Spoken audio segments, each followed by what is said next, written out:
Good morning. Morning, sir.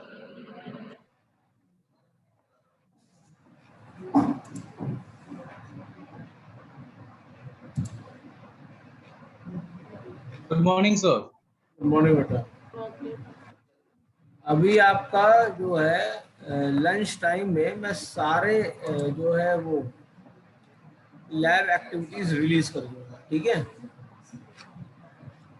और आज हम एक वाइवा शेड्यूल कर लेंगे at the time of lab.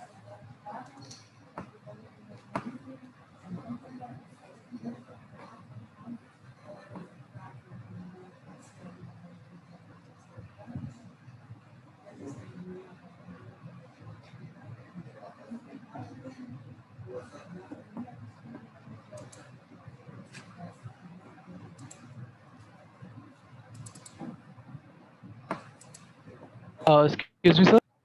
हाँ बोलिए. सर वो मेरा लैब 3 का क्वेश्चन नंबर 3 सर मैंने आपसे पूछा था सर उसके मैंने बारे में क्या कुछ- कहा था? लैब 3 का क्वेश्चन नंबर 3 आपका फाइल हैंडलिंग का है ना? नो सर, लैब 4 का क्वेश्चन नंबर 3 फाइल हैंडलिंग का है. लैब 3 का क्वेश्चन नंबर 3 एब्स्ट्रैक्ट क्लास का आपने कहा था कि मुझे प्रॉब्लम हो रही थी, मैंने आपसे पूछा था.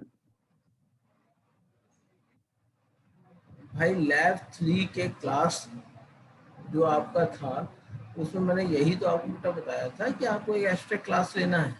यस सर, मैं समझ में नहीं आ रहा था इम्प्लीमेंटेशन, क्वेश्चन नहीं समझ पा रहा था कि इसमें कैसे इम्प्लीमेंट करेगा. मैंने आपसे पूछा था तो आपने कहा था कि ठीक है. उसके साथ मैंने एप्लेट का भी क्वेश्चन पूछा था, आपने एप्लेट बता दिया था. आपने कहा था कि इसको जो है बात को मंडे की क्लास में बता देंगे. हाँ तो मंडे क्लास हुई नहीं तो अभी बताता हूँ उसको.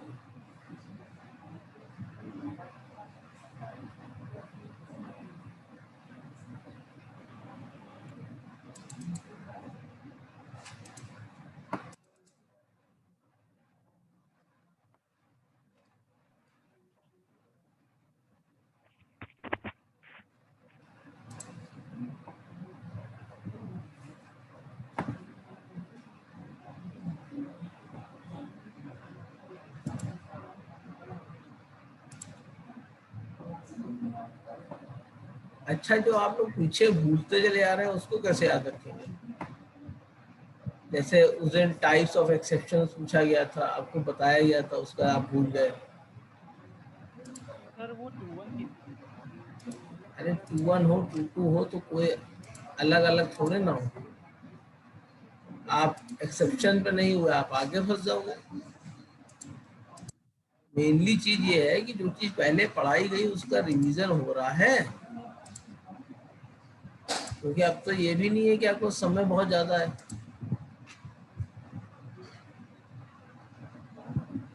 क्यों भाई?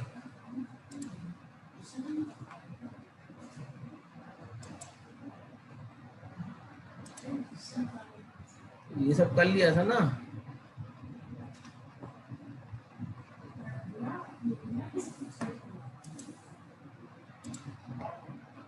ये कर लिया था बेटा कि एप्लेट जो है और एप्लीकेशन से कैसे डिफर करती हैं. यस सर, आपने बताया था. और जी डॉट ड्रॉ आपको याद होगा, इसीलिए एप्लेट को ड्रॉ करने के लिए एप्लेट की लाइफ साइकिल आपको याद होंगी. दूसरा, applet cannot read from or write to the files in the local computer. Applet cannot communicate with other server or the network. Applet cannot run any program from the local computer. Applet are restricted from using libraries from other languages like C and C++. ये सारे differences हैं, they differ the applet from application.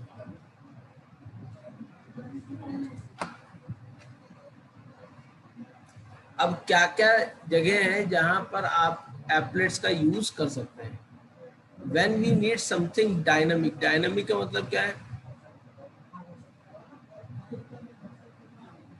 Dynamic का मतलब है कि कोई चीज अगर चेंज हो रही है लगातार, तो वहां आप एप्लेट का यूज कर सकते हो। अगर हमें सम फ्लैश आउटपुट, यानी कोई आउटपुट हमको दिखाना है, उसके बाद उसको चेंज कर देना है, यहाँ फ्लैश का मतलब मैक्रोमीडिया फ्लैश से नहीं है, दोनों में अंतर समझिएगा। जैसे फ्लैश एक्टिविटीज हैं वो आजकल ब्राउजर में रिस्ट्रिक्ट हो गई हैं, बंद हो गई कि नहीं हो गई। पुराने जमाने में आप शॉकवेव, फ्लैश, मैक्रोमीडिया की ये सब एंटिटी यूज करते थे कि नहीं यूज करते थे, यस सर। और अब आप इसको यूज नहीं कर सकते क्योंकि एज पर द पॉलिसी ये चीजें हट गई हैं। अडोब फ्लैश पेयर हट गया है, तमाम सारी एज पर द पॉलिसी चीजें अपडेट हुई। सर आपने सर स्क्रीन शेयर करा है क्या? नहीं किया है क्या? सर दिख नहीं रहा। एक से उनको देखें,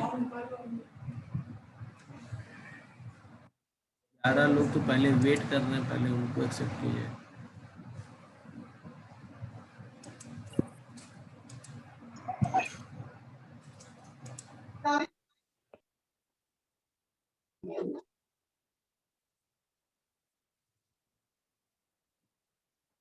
दिखा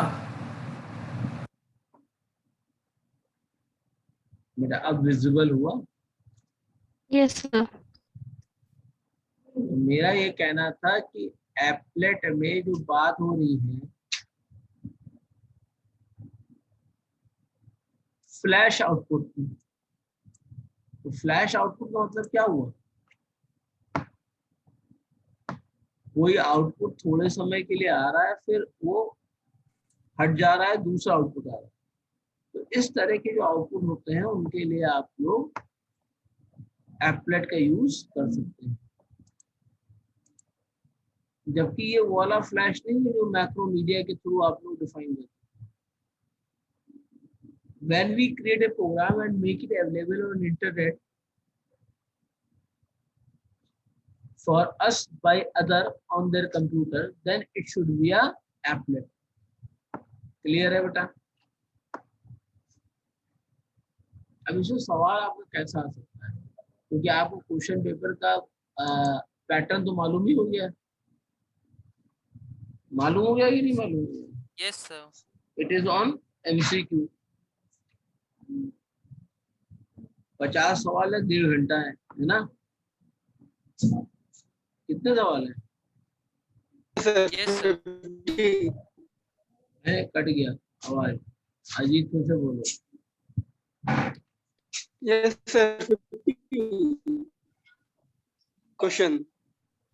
50 क्वेश्चन है ना, Yes, sir. और 1.5 घंटा है। आप लोगों की तो बल्ले बल्ले हुए हुए, कहीं से बैठ के कहीं भी कुछ भी कर सकते हैं, है ना? प्लेटफॉर्म कौन सा है सर? मतलब भाई आपका सॉफ्टवेयर आपके प्लेटफॉर्म पे एग्जीक्यूट कर रहा है। अब पहले तो उसका जो मॉक होने वाला है, उस मॉक में पार्टिसिपेट करिए, तो अपने आप पता चल जाएगा कि आपका सिस्टम मॉक पे कैसा चल रहा है, मॉक होने वाला है ना उसका। Yes sir. तो वो सॉफ्टवेयर अटेंड करके उसका मॉक चला के देख लीजिए, अपने आप को पता लग जाएगा कि चलेगा कि नहीं चलेगा। जो स्टेप्स होते हैं एप्लेट बनाने के लिए, सबसे पहले आप building an applet Java code, applet code जिसे जावा फाइल कहा जाता है, फिर आप उसकी एग्जीक्यूटेबल एप्लेट बनाते हैं जिसे डॉट क्लास फाइल, फिर एक वेब पेज डिजाइन करते हैं, और फिर एप्लेट टैग से एप्लेट को इनकॉर्पोरेट कर देते हैं। फिर जब HTML को एग्जीक्यूट करते हैं तो आपका एप्लेट एग्जीक्यूट होना शुरू होता है। जैसे कि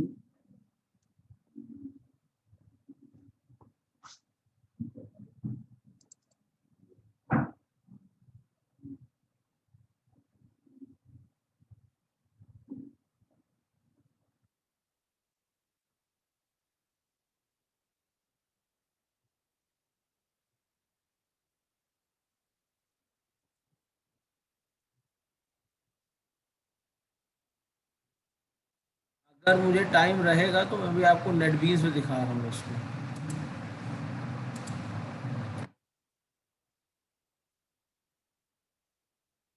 इसके बाद क्या है, in the applet file there are two classes must be used, namely applet and graphics from the Java class library. The applet class, which is contained in the java.applet package, provide the life and the behavior to the applet through its methods such as init, start and point. ये सब किसमें होते हैं? java.applet में। आप बीच में कुछ चीजें छोड़ चुके हैं, आपको मालूम है?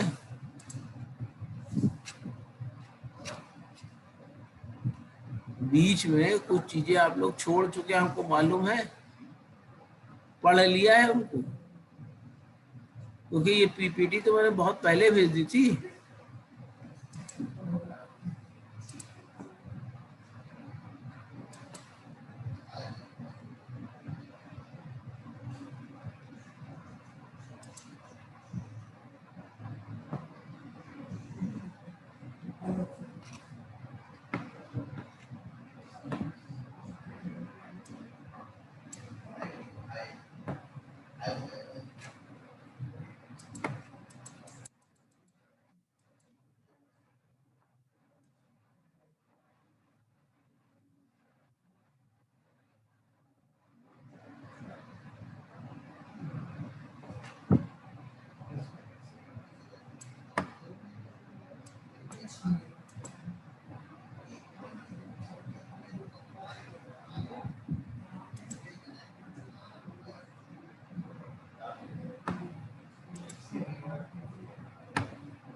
देखिए मैं आपको शेयर कर रहा हूँ नेटबीन्स। ये आपको नेटबीन्स दिख रहा है बेटा? Yes, sir. अब यहाँ देखिए, मैंने एक एप्लेट क्लास बनाया है जिसमें पब्लिक क्लास माई एप्लेट, उसने एक्सटेंड किसको किया है? एप्लेट को किया है। और जी डॉट स्ट्रिंग पे वेलकम टू द एप्लेट 3030 पे लिखा है। खाली अभी इसी को आप एग्जीक्यूट करा देंगे।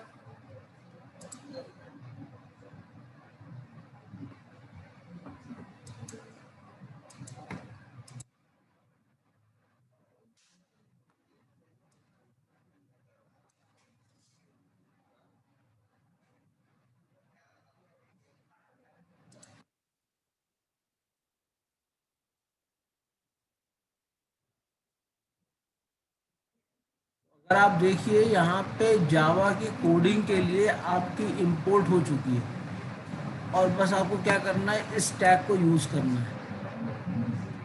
इस टैग को कहाँ यूज करना है? .html फाइल में।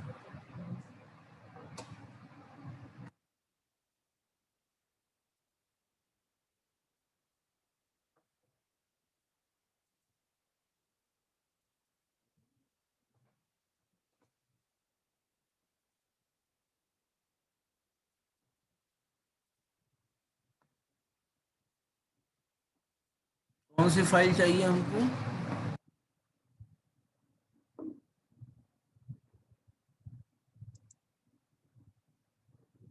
एक HTML फाइल चाहिए।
ये थोड़ा सा मैं आपको करके दिखाता हूँ, तो अपना कर लेना कि आज दिन भर यही होता रहेगा।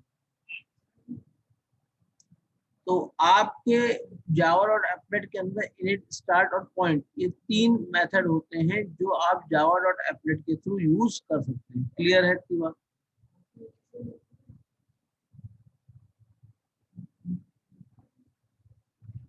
अब जो एप्लेट लाइफ साइकिल होती है उसमें टोटल कितने स्टेट एग्जिस्ट करते हैं? There exist 5 states represented by 5 methods. 5 states हैं और पांचों स्टेट्स इसके थ्रू रिप्रेजेंट हो रहे हैं 5 मेथड्स के थ्रू। वो मेथड्स आपको मालूम है भैया? मालूम है वो मेथड्स? क्या क्या मेथड्स हैं? Init, start, paint, stop Stop, और destroy. डिस्ट्रॉय। जैसे आपकी थ्रेड की लाइफ साइकिल थी, वैसे एप्लेट की भी लाइफ साइकिल होती है। स्टॉप का मतलब क्या है? टेम्परेरी आपने स्टॉप कर रखा है। और डिस्ट्रॉय का मतलब क्या है? परमानेंटली उसको डिस्ट्रॉय करना चाहते हैं। These methods are known as life cycle method. These methods are defined in java.applet.applet class, except paint method. The paint method is defined in java.awt.component. अब आपसे पूछा जा सकता है which among these life cycle, which method is not defined in java.applet.applet class? तो आपको याद रखना पड़ेगा कौन सा ऐसा मेथड है जो java.applet.applet मेथड में एप्लेट कंपोनेंट में डिफाइन नहीं होता। क्लियर है मेरी बात? Yes, sir. जो लाइफ साइकिल मेथड होते हैं इनको कॉल बैक मेथड भी कहा जाता है, क्योंकि ये मेथड बार बार कॉल किए जा सकते हैं।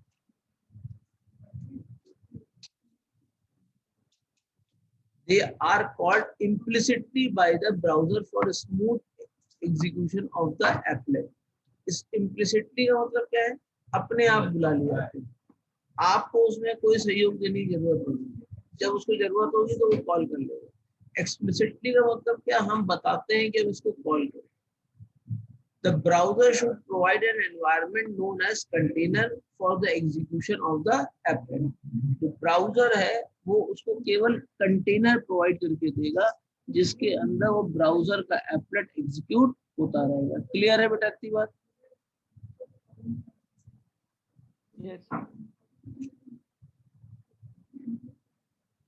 Following are the responsibility of the browser. अब ब्राउजर की भी कुछ रिस्पॉन्सिबिलिटी होती है। सबसे पहली रिस्पॉन्सिबिलिटी क्या है?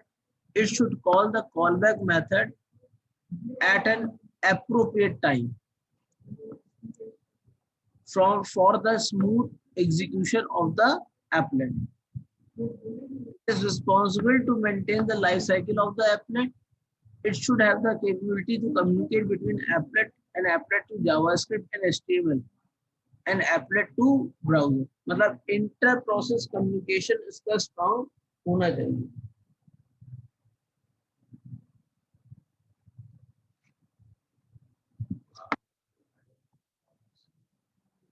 क्लियर है बेटा?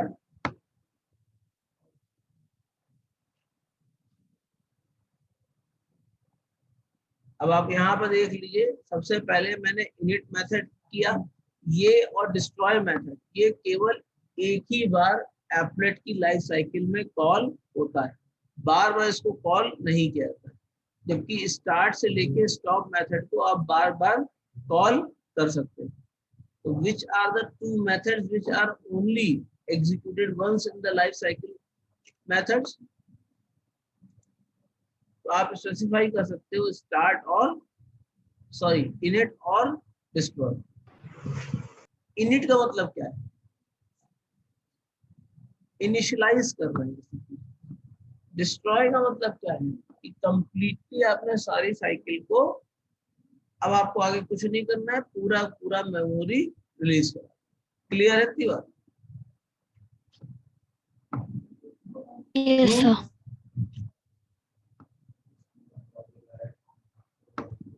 applet goes, मतलब applet की यात्रा यहाँ से स्टार्ट होती है. The applet object is created by the browser.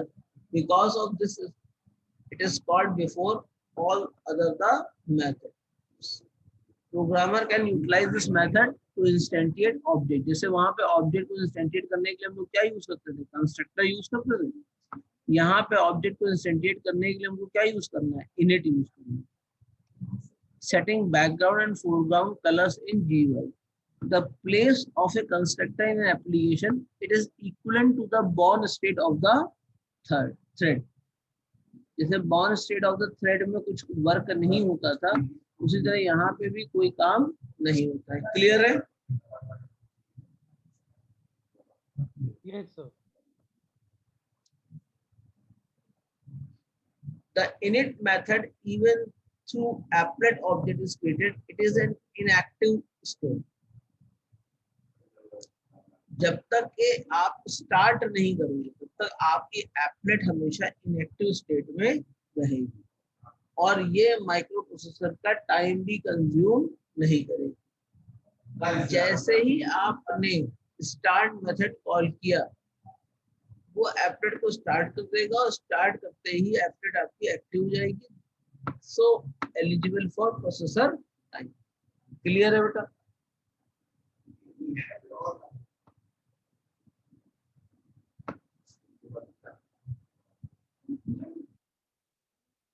Paint क्या करता है? पेंट जैसे ही नाम है, किसी भी चीज को ड्रॉ करने के लिए आप लोग पेंट का इस्तेमाल करते हैं. This method takes java.awt.graphics object as a parameter. This class include many methods of drawing necessary to draw an applet with a window. This is the place where the programmer can write his code what he expects from applet, like animation. This is equivalent to the runnable state of the thread. Clear है ना? जो काम करना है वो आपको कहाँ करना है? पेंट वाले मेथड में करना है. स्टॉप क्या करता है? In this method applet becomes temporary inactive. An applet can come any number of times into this method as it is life cycle and can go back to the active state. Active state क्या है? Paint. Whenever we would like, it is best place to have a cleanup code. It is equivalent to the blocked state of the thread. जो thread की blocked state होती है वो कितनी बार आ सकती है? कोई फिक्स है कितनी बार आ सकती है?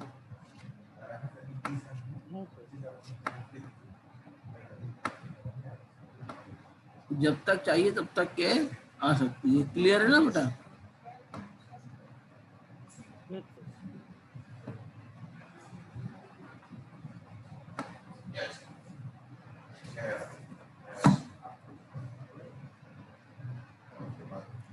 Destroy. This method is called just before an applet object is garbage collected. This is the end of the life cycle of the applet. It is the best place to have the cleanup code. It is equivalent to the dead state of the thread. So thread का dead state destroy applet का destroy method के equal होता है. Clear है?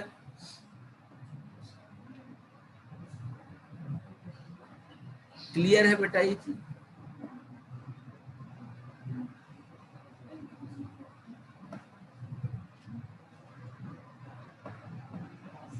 मत बोलो, मैं भी चुप पे जा बैठा हूँ.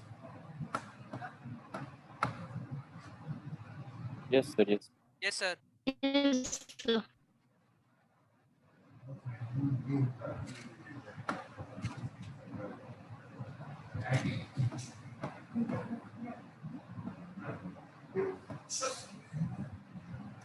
चले आगे.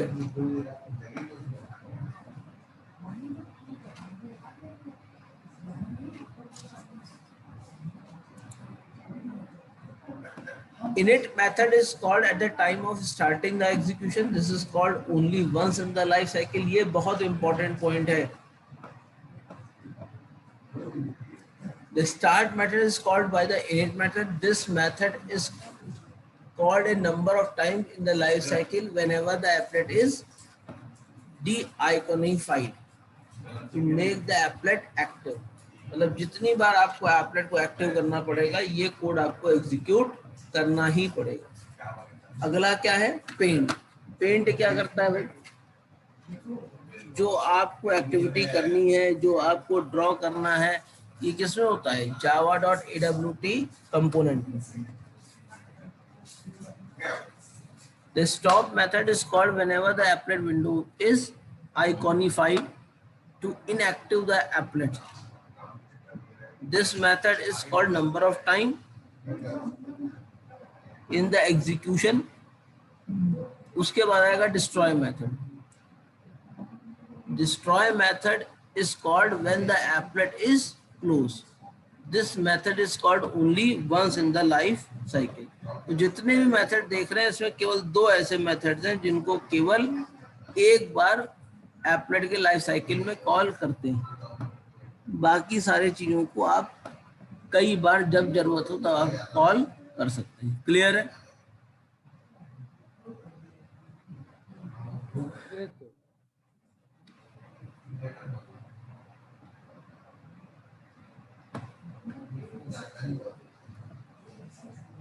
अब ये आपका एक सिंपल एप्लेट कोड है. सबसे पहले आपने क्या किया? जावा वाली जहाँ पे जावा आपकी फाइल लिखते हैं वहाँ पे आपने ये कोड लिखा, import java.applet.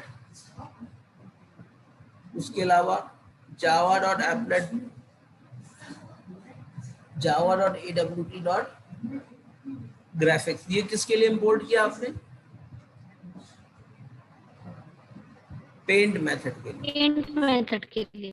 हाँ, इन दोनों करने के बाद आप लिखेंगे पब्लिक क्लास और जो आपने एप्लेट का नाम लिखा और उसके अंदर आपने जो दो कोड लिखे उसके थ्रू वो चीजें परफॉर्म हो जाएंगी. अब इसका एक और पार्ट होता है, इसको कहते हैं HTML पार्ट. HTML पार्ट में आप इस तरह से लिखेंगे applet code hello applet.class width 275 height 100.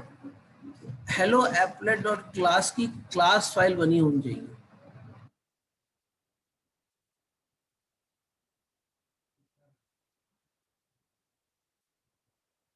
ठीक है भैया? इसी तरह के और भी आप देख सकते हो. यहाँ पे आपने import.java.awt import.java.applet किया. उसके बाद class my applet extend applet और ये कोड आपने अभी देखा था हम लोगों ने नेटबीन्स में यूज किया था. तो इसमें यूज हुआ है एक एप्लेट टैग.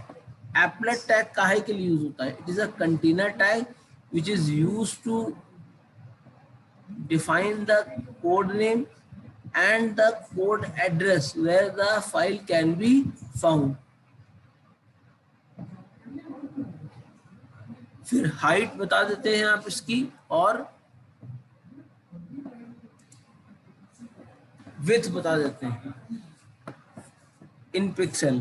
फिर alignment left right middle top bottom और ऑल्टरनेट टेक्स्ट जो आप इसका डिस्प्ले करना चाहते हैं.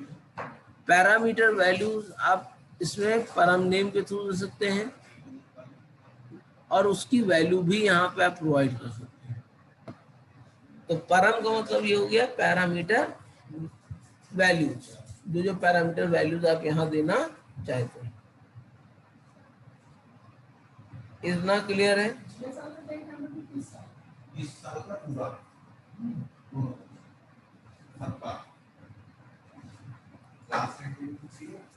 Yes, sir.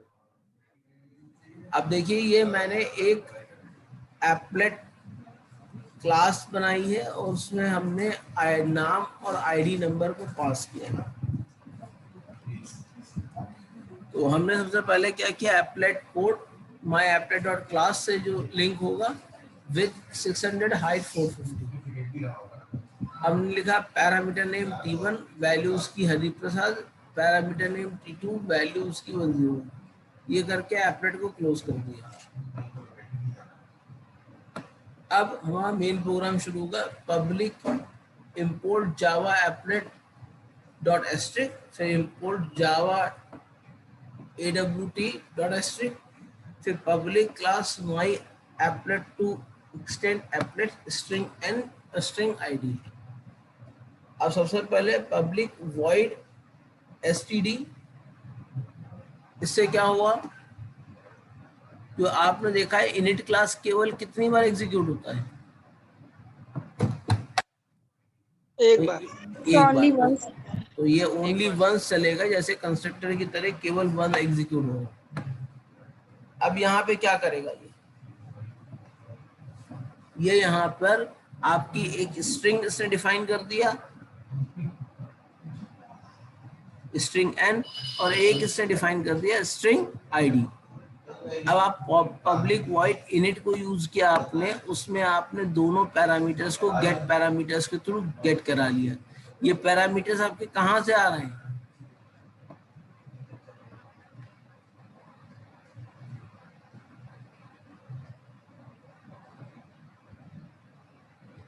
ये पैरामीटर आपके परम नेम से जो आपने पैरामीटर पास किया, यहाँ से वैल्यू आपके पास आ रही है। अब T1 की वैल्यू आ जाएगी और T2 की वैल्यू आ जाएगी। इसके बाद हमने पेंट मेथड को कॉल किया। पेंट मेथड को कॉल करने पे क्या हुआ, g.draw यूज हुआ। g.draw स्ट्रिंग में नेम को n, 100, 100 पे हमने नाम को डाल दिया और आईडी को 10, 100, 50 डाल दिया। तो अगर आप देखिए तो हमने ये सारी चीजें प्रिंट करा दी स्क्रीन पे।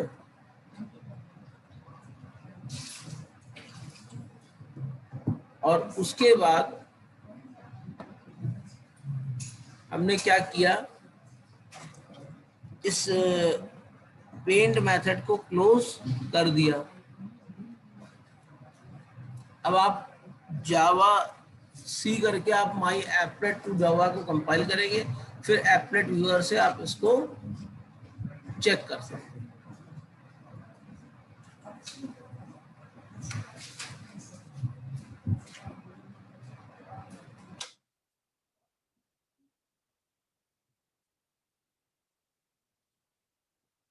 मेथड आते हैं। पेंट मेथड तो आपको मालूम ही हो गया होगा। The paint method is called each time of your applet such must be redrawn. For example, the applet window is minimized and then maximized. The paint is also called when the applet begins execution.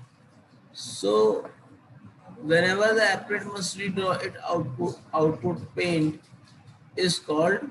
जब तक कि आपको अपना output फिर से draw करना होगा तो फिर से पेंट को कॉल करना पड़ेगा। अपडेट क्या करता है, update method is called when the applet has requested that the portion of its window required to be redrawn। मतलब पूरा विंडो नहीं करना है, पार्ट ऑफ द विंडो आपका रीड्रॉ करना है। This method is used to avoid flickering effect. और repaint method का क्या काम है, is cause the entire window to be repainted. यानी फिर से पूरी विंडो आपकी रीपेंट होकर आ जाएगी। क्लियर है?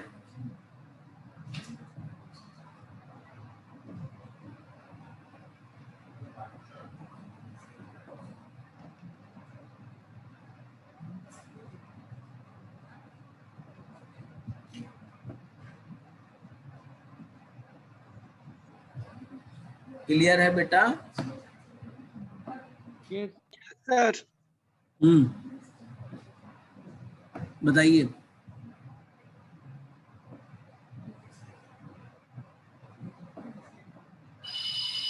बताइए अजीत। Yes sir.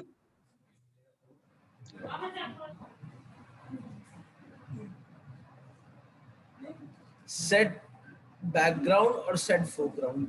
आप बैकग्राउंड कलर और फोरग्राउंड कलर को सेट कर सकते हैं by using this method. General form जैसे आपने बनाया वॉइड सेट बैकग्राउंड कलर, और कलर की आपने आईडी वहां पे स्पेसिफाई कर दी। जैसे C1 इज क्या, कलर कांस्टेंट और define new value. To set the color of the foreground of the applet, we use safe set foreground. और CL क्या है आपका? CI आपका कांस्टेंट है जो कलर को डिफाइन कर रहा है, जैसे रेड हो गया, ग्रीन हो गया, मेजेंटो हो गया, कैन हो गया। इस तरीके से किसी भी कलर को आप यहाँ पे डिफाइन कर सकते हैं।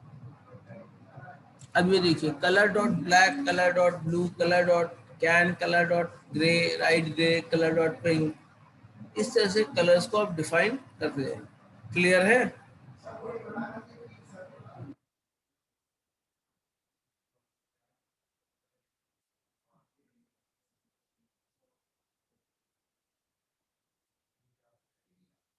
यहाँ पर देखिए इस कलर का इस्तेमाल किया गया होगा।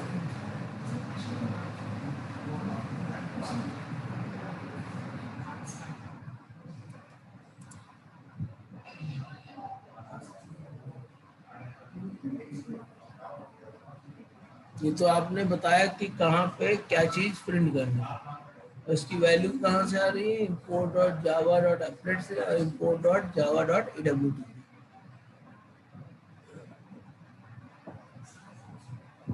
भैया बच्चे 38 है, अटेंडेंस 41 हो गई, लगा लगा के जाते जा रहे हैं क्या?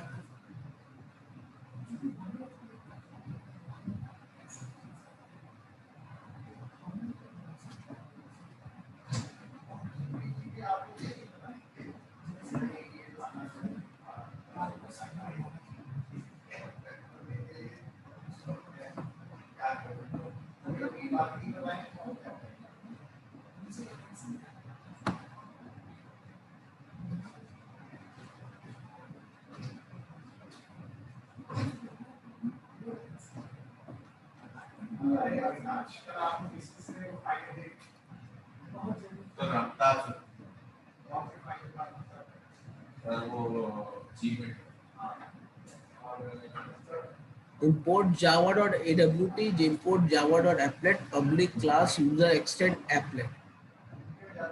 टेक्स्ट फील्ड हमने डिफाइन की text1 और text2। अब पब्लिक वॉइड इनिट में हमने इन दोनों टेक्स्ट फील्ड में मैक्सिमम साइज एलोकेट कर दिया। अब एक ऐड नाम का मेथड है जिसके अंदर हमने text1 और text2 को पास कर दिया, और text1 की वैल्यू हमने क्या इनिशिएट कर दी? 0, और text2 की भी वैल्यू क्या इनिशिएट कर दी? 0। अब int x, y और z, इसमें s, s2 और s ले लिया। चीट्रॉन में हमने लिखा input the number in each box. अब set1 s1 is equal to text1 dot get text, और x को क्या किया? Integer dot parseInt s1। उसी तरह s2 को निकाला, y is equal to parseInt s2। अब यहाँ पे कैच क्या है? z is equal to x